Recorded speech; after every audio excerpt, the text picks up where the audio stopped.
Well, hi Ingo. It's Orpa again, having another go at possibly making a nice video for you. If they're not up to scratch, you have to tell me. A quick message, speak louder, speak slower. Don't bother is all acceptable. But today I have a rather sad story for you, but it kind of is amusing too, so let's give it a try. It's called The Teacher's Toe. Sometimes things don't work out. The teacher became so cross with his class. They wouldn't behave.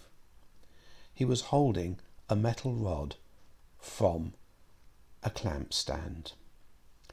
He banged the floor with the metal rod, and instead of hitting the floor, he hit his big toe.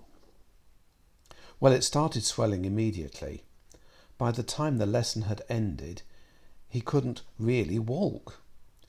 He took his shoe off, and his toe was already so big that he couldn't get it back on again. He hobbled to his next lesson with his shoe under his arm and a sock getting bigger and bigger and bigger. He squeezed his foot under the desk of the next classroom and held his position there so that the class couldn't see he only had one shoe on. But it all went wrong. By the end of the lesson, he couldn't get his foot out from under the desk. He had to ask two pupils to lift the desk off his foot, and when they saw the state of his foot, they immediately carried him to the first aid centre. Well, that was all well and good. The nurse in the first aid centre immediately called a taxi. But by the time the taxi arrived, he couldn't get his foot through the taxi door. So they called an ambulance. And by the time the ambulance arrived, they had to open both the back doors to get him in. And by the time the ambulance arrived at hospital, his toe was so big they couldn't get him out the ambulance. What to do now? The first aiders stood back and considered the thing. And then they noticed their ambulance was beginning to bulge at the side. And then it got bigger and bigger, and finally, with a huge bang, the ambulance disappeared in a million pieces, complete with the teacher and his big toe. That'll teach him to get angry with people, won't it? He'll never do that again.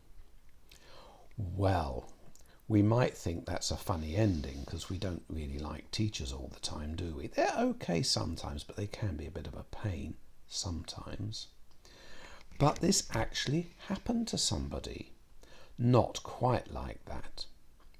In 1687, at the court of Louis XIV in the Palace of Versailles, where you have been nearby on holiday, there lived a composer from Italy called Baptiste Lully.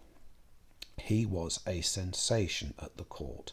He composed the most beautiful and wonderful dance music ever heard, and he was also a brilliant dancer.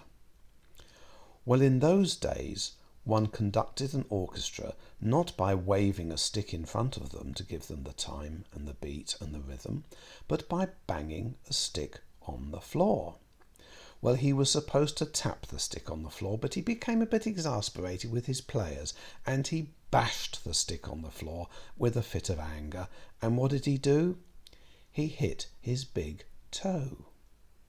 Well, it began to swell. And in those days, they didn't have antibiotics. They didn't have special drugs to take away the pain.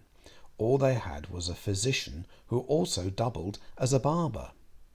So he called his barber to trim his beard and shave his face and look at his toe. And the barber looked at his toe and said, "Your foot has to come off, Monsieur Lully." "Oh no," said Monsieur Lully, "I'm not losing my foot. I wouldn't be able to dance ever again, and the king would cast me out." "Well," said the barber, "we know that probably the right thing to do is to have that foot off to prevent the infection spreading through your body."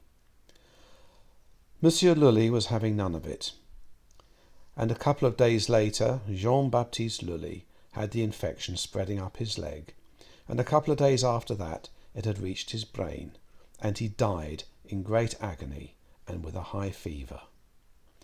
And one of the greatest Baroque composers known was dead to the world, and his beautiful music that he would have composed over the next perhaps 10 or 15 years had he lived was lost to us forever. So let's not laugh too much at people who bash their big toe. Hope you enjoyed that story, Ingo, and maybe there'll be another one tomorrow. Let's wait and see. Have a great day. Go carefully. Go carefully. What must you do? Go carefully. Bye.